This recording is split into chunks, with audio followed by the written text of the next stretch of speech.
Now, this is one is physical body is there. There are 5 types of bodies actually which are there. Според мене съществуват не тези 3, а 5 вида тела, Which are made out of your 5 causal of the 5 elements. и те са направени от 5-те причинни, първопричинни елемента. And if you have any body which is not all right, you can see the aura of that.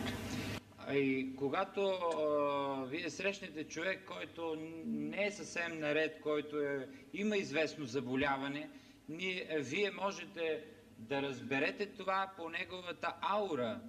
But after self-realization, you do not get any auras. Но след себе реализацията, вие вече човек няма повече никакви аури. But only you see on top of your head the light.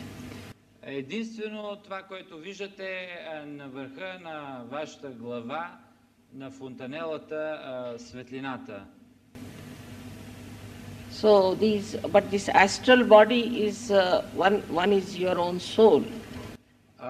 От астралните тела едното, това е вашата душа. But when somebody else's soul enters into you, it can take away your soul.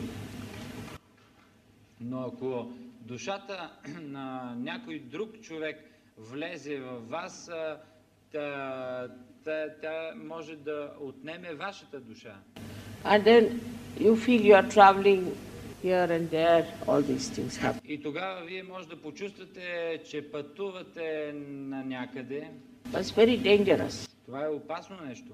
Because these souls can even take away your children's souls.